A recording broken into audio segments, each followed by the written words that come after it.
Fenêtre sur l'emploi, on parle du recrutement, de la guerre des talents, ça on en parle beaucoup, mais on va en parler sur le plan européen, parce qu'il y a une guerre des talents ici en France.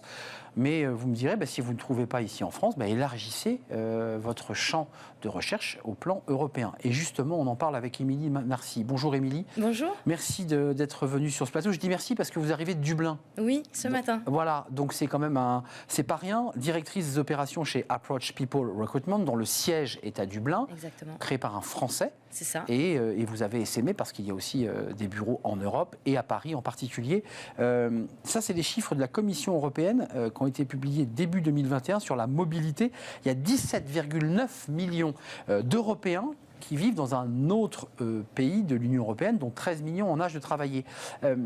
J'imagine que vous qui travaillez non pas sur un bassin irlandais ou français, sur le bassin européen, j'imagine que la crise Covid a dû démultiplier votre activité, non ?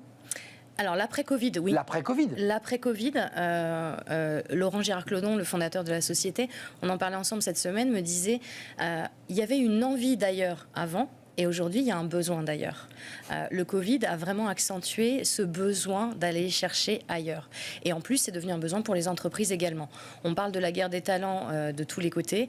Et effectivement, si on applique les mêmes méthodes qu'il y a 4 ans, 10 ans, 15 ans, on va avoir les mêmes solutions, c'est-à-dire une pénurie de talents. Mais non, vous l'avez créé en 2000, sans imaginer une seule seconde qu'il y aurait cette crise Covid, qu'il y aurait un après-Covid. Mais en 2000, il y a déjà dans l'esprit de ce fondateur et de toutes ses équipes l'idée que le bassin d'emploi nationaux sont trop faibles et qu'on doit travailler sur un bassin européen. C'est bien ça, son idée de base. C'était exactement ça. Il y avait énormément de sociétés américaines qui s'implantaient en Irlande avec des shared service centers, avec plein de langues, les Italiens, les Espagnols, les Français. Et on voyait que les entreprises peinaient à recruter. La barrière de la langue, la méconnaissance des diplômes, de comment on fonctionne, les CV et les attentes des candidats. Et du coup, on a été, nous, un lien connectant entre les Français et les entreprises irlandaises. On connaissait l'Irlande, on connaissait la France, on a pu connecter. Et derrière, on a embauché des gens natifs espagnols, allemands, qui avaient les mêmes connaissances de leur pays pour faire ça. Et puis, on s'est développé partout en Europe. Alors, c'est intéressant ce que vous dites, parce que dans les inquiétudes, mais aussi les avantages, on les comprend. On cherche un ingénieur tech que je ne trouve pas en France. Je vais me tourner vers votre agence et je vais dire, je cherche un ingénieur tech, le meilleur. Et vous allez lui dire, nous, dans notre fichier, on a un Polonais, on a un Slovaque, on a un Lituanien. C'est comme ça que ça se passe. Ça peut se passer comme ça. On va déjà travailler sur la définition des compétences, de quoi vous avez besoin, quelles sont les composantes. Il y a une composante de communication aussi, de barrières de langue, de choses comme ça. Et de diplôme, excusez-moi d'y revenir, mais la concordance des diplômes, comment on fait ça? Vous êtes capable de dire, attendez, ce diplôme-là correspond exactement ou à peu près à ce que vous recherchez, parce qu'il faut avoir une connaissance quand même. Alors, si on a la connaissance, effectivement, par exemple, le principe de l'apprentissage n'est pas commun à tous les pays en Europe. Bah oui. Il y a des pays qui le valorisent plus que d'autres. Donc 2 ans d'expérience en apprentissage n'est pas valorisé de la même façon en France, en Allemagne, en Irlande, etc. Donc oui, on fait ce lien-là, on est capable de les aider pour évaluer les bons candidats à ce moment-là. Et ensuite, on regarde où sont la majorité des candidats qui peuvent répondre à ce besoin. Et en fonction de comment l'entreprise est structurée, organisée, on peut proposer des solutions. Est-ce que vous avez une entité en France, puisqu'on a des ingénieurs qui souhaiteraient venir en France. On a beaucoup de clients qui le proposent d'ailleurs, qui nous disent, moi je veux grandir mon marché allemand, je peux proposer des postes en Allemagne, mais s'ils sont amoureux de la France, je les prends aussi à Paris et j'ai une antenne à Bordeaux. Donc du coup, on élargit le champ des possibles. Donc, ça veut dire que depuis la rentrée, avec le full remote, avec le télétravail, vous avez senti une accélération ou une appétence pour des cadres venus d'ailleurs? Complètement. Si je me situe au niveau français. Totalement. Les gens ont envie d'ailleurs, ont besoin de s'expatrier. On a recruté nous-mêmes une Française qui avait décidé pendant le Covid d'aller s'installer à Madrid et elle va travailler sur le marché français depuis Madrid. On a une entité espagnole, on a un bureau. Elle va travailler de la maison, du bureau et elle va continuer sa vie en Espagne. Alors Émilie Narcy, avant de nous quitter, c'est quoi les secteurs qui sont sous tension et sur lesquels vous êtes très sollicité? On vous dit, moi, quelle que soit la nationalité, j'ai besoin, trouvez-le-moi. C'est quoi? C'est la tech, j'imagine? La tech. Tout ce qui est force de vente, les commerciaux, les ingénieurs commerciaux, les grands comptes liés au secteur de digitaux. Et on a la pharma aussi, énormément. Alors ça veut dire que ces personnes qui sont recrutées doivent maîtriser des langues, doivent avoir quand même un bagage qui leur permet de pouvoir passer de la France à l'Allemagne ou de l'Allemagne à la France. C'est bien ça l'enjeu. C'est ça. Alors la langue principale, c'est quand même l'anglais, surtout dans la tech. On sait que donc là, ils maîtrisent la langue. Ils maîtrisent la langue. Et puis après, il y a les aspects culturels. Comment on fait grandir cet esprit européen, cette richesse de pouvoir partager avec des gens de différentes nationalités. C'est ça qui apporte aussi des solutions aux entreprises, de pouvoir se renouveler, de voir les choses différemment. Enfin, on n'évoque pas le Brexit, puisque vous êtes à Dublin, avec la Grande-Bretagne qui est partie. Ça change rien, ça change tout. C'est plus compliqué là. Ça a été pour moi une surprise. Je pensais que justement on allait avoir beaucoup moins d'activités et on en a de plus en plus.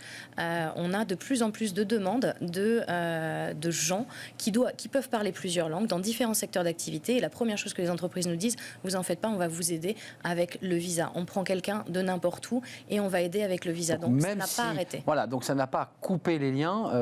Il y a l'attention sur les pêcheurs.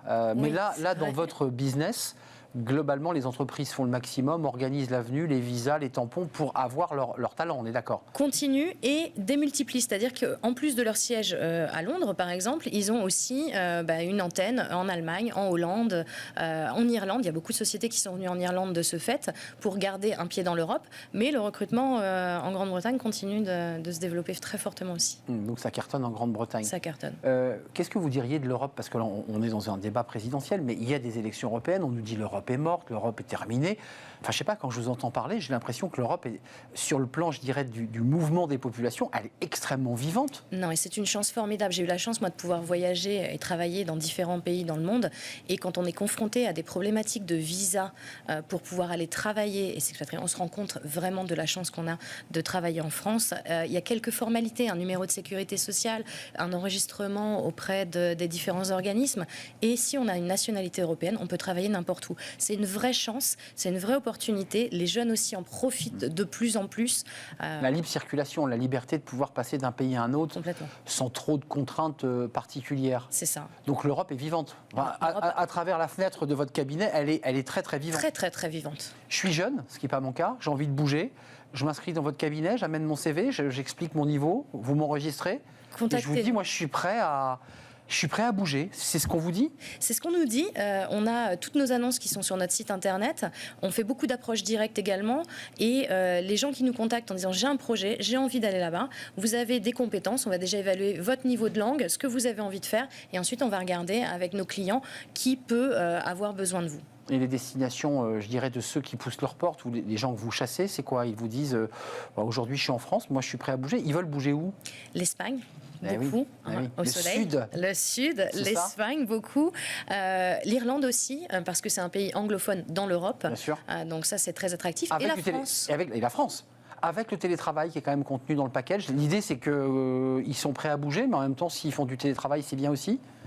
Oui, alors ils ont moins de motivation à aller en télétravail quand ils sont à l'étranger.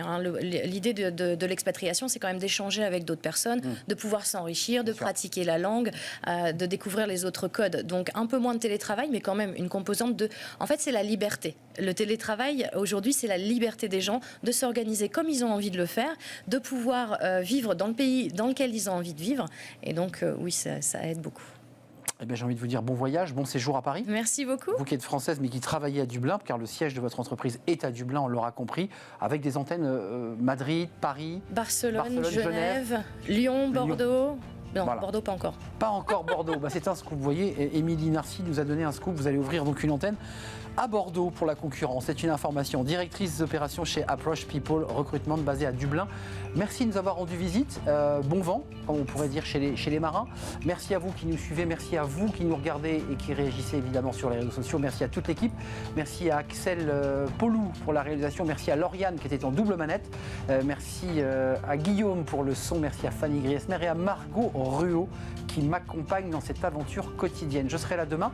D'ici là, portez-vous bien. Bye bye.